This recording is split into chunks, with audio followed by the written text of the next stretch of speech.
Olá, pessoal. Estamos mais um encontro aqui para bater um papo. A gente vai pegar mais um assunto da frente B, né? Que, como eu já havia comentado para vocês, é a frente maior que a gente tem no nosso material. E aí, para que a gente possa ter um bom entendimento, eu tomei a liberdade, como já conversei com vocês, de dividir, né, as partes que eu julgo importantes para que fique melhor o entendimento, né? Hoje a gente vai conversar sobre o Império Napoleônico, né? Essas informações estão contidas no capítulo em que se fala de Revolução Francesa. Além da Revolução Francesa, também tem a parte referente ao Império Napoleônico, ok? Aqui no meu cantinho, de costume. Vamos lá, né? Bem, o Napoleão Bonaparte é essa figura emblemática, né, da história da humanidade e que tem uma importância fundamental para o mundo sobre vários aspectos, que a gente vai tentar detalhar aqui o seu legado e a sua contribuição para a humanidade. Antes de conversar, eu queria trazer uma curiosidade para vocês, é o complexo napoleônico, né, que é bem estudado aí na psicologia. A gente tem vários exemplos aqui. O que seria esse complexo napoleônico? É um complexo de inferioridade, o qual é dito afetar algumas pessoas de baixa estatura. A expressão também é usada genericamente na descrição de pessoas que são instigadas e supercompensam uma incapacidade precedente em outros aspectos da vida. Outros nomes para o mesmo problema são síndrome de Napoleão e síndrome dos baixinhos. O complexo napoleônico ele é um complexo que o Napoleão tinha, né, porque ele tinha algo em torno de 1,58 m, ele não falava um francês fluente, só que ele reverteu toda esse complexo em tornar-se o maior general da história da humanidade. Exemplos contemporâneos de quem tem um complexo napoleônico é o Messi, né? Você buscar saber um pouco da história do Messi, ele tinha nanismo e tomava injeção para crescer, né? Então, era uma criança que tinha 5 anos, mas aparentava ter 5, né? Porém, ele era dispensado de várias peneiras, né? Porque olhavam para ele, um garoto de 8 que parecia ter 5, né? Então ele desenvolveu, diante desse complexo, né? Por ser uma criança pequena, que tinha esse problema de desenvolvimento, habilidades para que ele não caísse com tanta facilidade. E hoje, essa deficiência, né, lá atrás, é uma qualidade a mais. O Messi tem a menor passada do futebol mundial.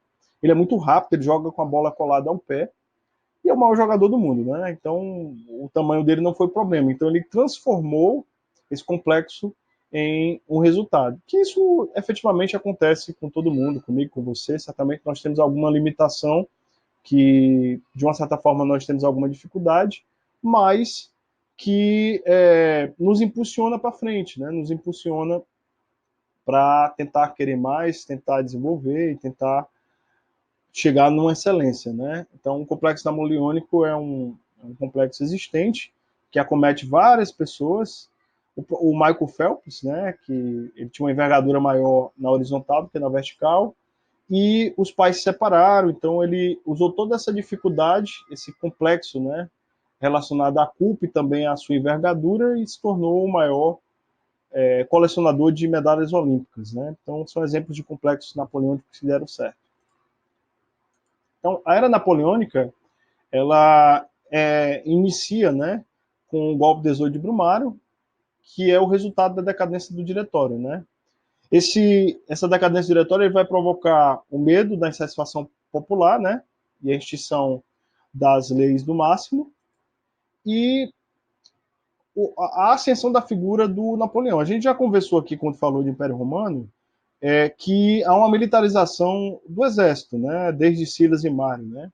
O Napoleão Bonaparte, por ter sido um general de grande destaque, ele passa a se tornar um símbolo, né? E aí, um pouco da descrição daquele que a gente estava falando, né? Ele era motivo de zombaria por causa do tamanho, né? O perfil psicológico era um leitor insaciável, admirador da filosofia, iluminista, mas não era brilhante. Ele tinha como ídolo Gengis Khan, né? Foi o grande conquistador da Euroásia. Então ele era um profundo conhecedor de geografia, de história. Foi isolado, porque sofreu muito bullying, porque ele é da ilha de Córcega, e que na época pertencia à França, né? Então ele não falava um francês fluente, e o seu francês era cheio de sotaque, e isso era motivo de chacota entre os colegas, né? E dos 52 formados, ele foi o 48. Perceba que ele não era um aluno excepcional, o brilhante no sentido da nota, né? Para você ver que isso também é muito relativo, né? O primeiro lugar dessa turma não é lembrado, o Napoleão, que foi o número 48 de 52 formandos. A gente está falando dele aqui agora, para você ver que são outras coisas que vão determinar a concretização, a realização e o sucesso.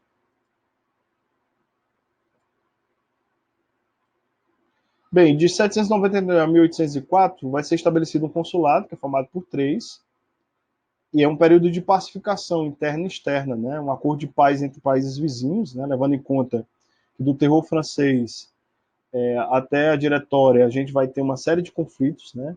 O Napoleão com o golpe de 18 de Brumaire tenta instituir essa tranquilidade. Ele faz um acordo com a igreja, acordado de 1801, em que ele oficializa que tem mais católicos na França do que não católicos, mas a igreja não é o catolicismo não é uma religião oficial desse período napoleônico, mas ele estabelece um acordo, né, de oficialização do catolicismo, porém essa relação com a igreja, né, até para legitimar o seu poder, né. E um acordo com a nobreza, a anistia, né, o retorno de famílias de nobres imigrantes, sem devolução das terras perdidas durante a Revolução Francesa. Ele tenta meio que conciliar, né, para tentar iniciar um processo. Então ele tenta apaziguar os ânimos que estavam muito acalorados. É um período de grande recuperação econômica, né? O legado napoleônico é a criação do Banco Francês, a moeda do franco francês, né? O financiamento da indústria agrícola, prêmios, a instituição do ensino público, né? Que era uma preocupação, né? No intuito de meio que conquistar essa população através da educação, o controle, né, do que era ensinado, até para cultuar a sua própria imagem. É uma época de centralismo administrativo. Napoleão é o primeiro cônsul responsável pelo poder executivo por 10 anos. Ele institui a Constituição de 1802, no ano 8, né, da França. O Código Civil Napoleônico, que é uma legitimação das conquistas da Revolução Francesa e é parâmetro para vários códigos civis no mundo, que prega a igualdade jurídica, o direito à propriedade, a proibição de greves e sindicatos, escravização das colônias. Então ele tenta assegurar através desse código as conquistas burguesas. Perceba que ele vai na linha de agradar esse grupo, não de provocar realmente uma igualdade, mas esse Código Civil ele é uma base para os demais códigos civis do mundo. O controle do ensino, como havia falado, né? A criação da política secreta sob o comando do Walsh, que era a perseguição dos opositores. Foi um período de grande perseguição, de grandes crimes contra aqueles que discordavam, né, da linha napoleônica de política, né, que é o marco de toda a Revolução Francesa, né? Terror francês que era justificado pela manutenção do ideal revolucionário, perseguir e matar opositores, inclusive matar os próprios apoiadores, né? Então havia toda uma tentativa de controle, né? Um ensino voltado como uma forma de doutrinação a essa imagem dessa figura, né, endeusada do Napoleão, que como a gente viu na primeira imagem, meio que divinizada como um anjo, né? Então ele é transformado em cônsul vitalício. Perceba que ele começa a ampliar os seus poderes e a seguir em imperador, ambos em 1804 através de plebiscito. Ou seja, ele vai chegando de mansinho com a sua imagem e aí vai se tornando uma figura. Daqui a gente vê uma reflexão interessante, que é a gente compreender que o que difere o veneno do antídoto é a dose.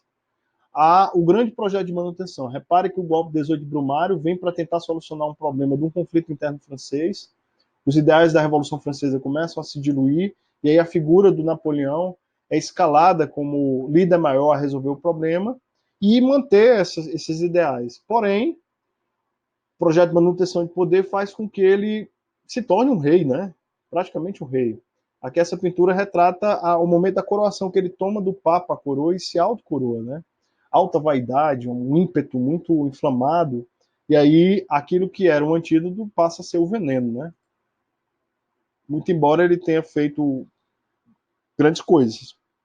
Então, o Império Napoleônico é de 1804 a 1815. A gente tem um período aí bastante longo, né, de 11 anos de império. A período de grandes atritos, né, com os permanentes inimigos da Inglaterra, por uma concorrência comercial, que a gente vai ver à frente, que tem como símbolo maior dessa concorrência comercial o bloqueio continental, que provoca a fuga da família real para o Brasil e desencadeia uma série de processos na América, né? Os demais países monarquistas absolutistas temerosos com os ideais liberais, né? Porque todas essas medidas eram dadas como liberais, né? Daí é instituído o termo liberal, né? Que é uma invenção napoleônica e é um termo que depois atualmente voltou em voga, né? Essa coisa dos liberais, que aqui no Brasil é muito difuso, mas o liberalismo ele tem várias facetas, né? É um regime centralizado na mão do Napoleão Bonaparte era considerado liberal, né? Levando em conta que também as democracias liberais nascem da Revolução Francesa, né? E aí a gente vai ter à frente o liberalismo e todos os movimentos que vão resultar em outros tipos e outras compreensões de liberalismo, né? Que ainda hoje é um termo muito difuso, principalmente para cada país, principalmente aqui no Brasil, né? E aqui a gente vai ver os confrontos, né?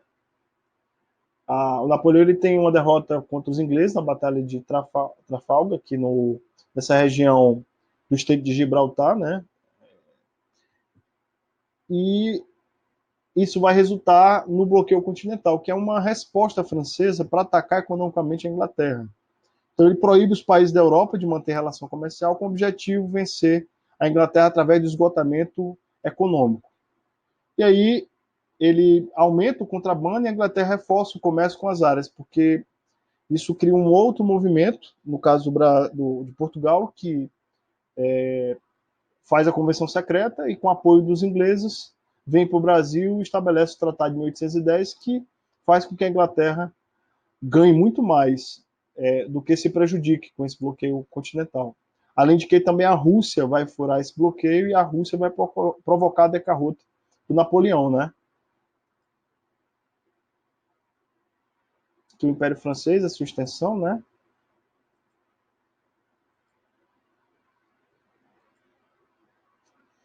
Como consequência, como falei, a fuga da família real, né? Carência de produtos manufaturados da Europa, exploração de produtos dominados, resistência napoleônica, lenta decadência, deposição de monarquias absolutistas na Europa, ou seja, o clima já não estava tão favorável.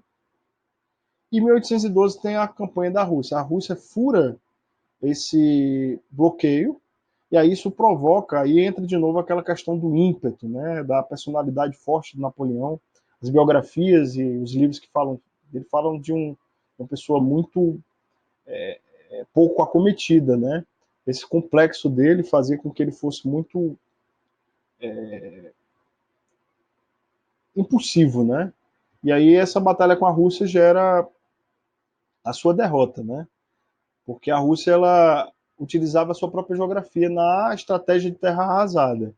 Eles administravam pequenos conflitos e colocavam toda a estrutura da cidade em trens para atrair o inimigo até o seu território, mas para ser mais direto e até a sua área mais fria, né? E aí, pela geografia e pelo frio intenso, venceu seus adversários. E foi assim que o Napoleão perde, né, essa batalha para Moscou e inicia o processo que resultará na sua bancarrota e, consequentemente, o seu exílio final na ilha de Elba. Observe a pintura, né, que representa uma tropa cansada, exausta. O Napoleão era um grande general, ele implementa aquilo que vai ser utilizado com mais tecnologia na Primeira e Segunda Guerra Mundial, que é a Guerra Relâmpago, mas o seu ímpeto fez com que ele entrasse em confronto em duas frentes, uma contra a Espanha e outra contra a Rússia, e, consequentemente, ele não consiga resistir, né? E aí, em 1914, uma coligação de Rússia, Inglaterra e Áustria vence Napoleão na Batalha de Leipzig e ele é exilado na ilha de Elba. Um ano depois, ele organiza uma retomada, que é conhecido os 100 anos de Waterloo, em que ele tenta, né, de uma certa forma, retomar o poder, marcha por Paris. Ele era uma figura muito endeusada, né, pelos soldados, pelo povo, uma figura mítica, né, que criou uma imagem meio que sacrossanta ao seu redor. E aí, por 100 dias, ocorre essa batalha de Waterloo. Por fim, ele sai derrotado. Ele é preso e teria morrido em 1821 na ilha de Santa Helena, né? E aí é interessante porque se criaram várias teorias conspiratórias, né? Que ele não teria morrido, que o corpo de outra pessoa tinha sido enterrado. Essas teorias conspiratórias que você também vai encontrar no Hitler, em uma série de documentários, né, que contam isso. Tem um filme muito bacana chamado Monsieur Bonaparte, que fala sobre essa história, né, de que ele não teria morrido e o sepultamento dele na França foi com outro corpo e não o corpo do Napoleão. Mas aí são teorias conspiratórias que não há nenhuma comprovação historiográfica que nos dê condição de sustentar essa tese. O declínio do Império é resultado do fracasso do bloqueio, o descontentamento geral, né, de permanente estado de guerra, né, o estado policial perseguindo opositores e guerreando com a Inglaterra. Então não há país que aguente, não há economia que se sustente. O autoritarismo de Napoleão Bonaparte, né, que invadia esses locais do Império, colocava os seus membros da família. Na Espanha ele colocou o próprio irmão. Então, assim, não era simpático aos países conquistados. E, naturalmente, esses grupos dominados, diante do autoritarismo, organizavam resistência, né? Isso inflamava o nacionalismo dos países conquistados e contribuíram, né, para a resistência no momento de fragilidade do Império Napoleônico. Após o Congresso, a gente vai ter, após a sua queda, o Congresso de Viena, que reúne as potências, né, a Áustria, a Rússia, a Prússia, a Inglaterra, os países vencidos, com o objetivo de restaurar o antigo regime, né? Esse Congresso meio que traz uma certa influência aqui no Brasil, né? Que sonda-se esse ar de uma recolonização que vai resultar em um momento posterior no retorno do João VI, e aí a suposta ruptura que proclama a independência brasileira inicia o período do primeiro reinado. Então, o Congresso de Viena ele é fundado na legitimidade, restaurar as monarquias absolutistas, estabelecer as fronteiras que o Império diluiu, né? O equilíbrio restabelecido das relações de força entre as potências do continente por meio de divisão do continente e do mundo colonial. Ou seja, retomar o que se tinha antes da expansão napoleônica. E é criada a Santa Aliança, que é um exército conservador criado por gestão do czar Alexandre I da Rússia. Os principais países é a Áustria, a Rússia e a Prússia. O objetivo é combater as revoltas liberais e nacionalistas na Europa e garantir a manutenção das decisões do Congresso de Viena, ou seja, garantir o retorno desse absolutismo.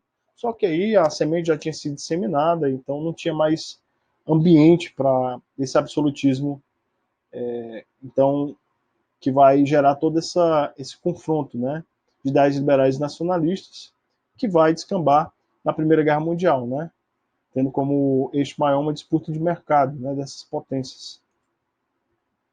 Ok? Então, sobre o Império Napoleônico, seria mais ou menos isso. Você deu uma lida. O grande legado desse período é o Código Civil francês, que ele é base para quem for fazer direito, vai estudar Código Civil, e muito dele vem do Código Civil napoleônico, que meio que foi exportado para o mundo. Tá? Como já de costume, eu solicito que você faça as questões referentes ao desenvolvimento de habilidades. A quem ainda não baixou o aplicativo do site digital, baixe, para quando você apontar o QR Code, em algumas questões do seu material apostilado, você vai ter vídeos de aula explicativo, como também os gabaritos, e você acessar o site do site digital, que lá você dispõe de uma gama de materiais e recursos, né, para o seu aprendizagem, ok? Um forte abraço, até o nosso próximo encontro.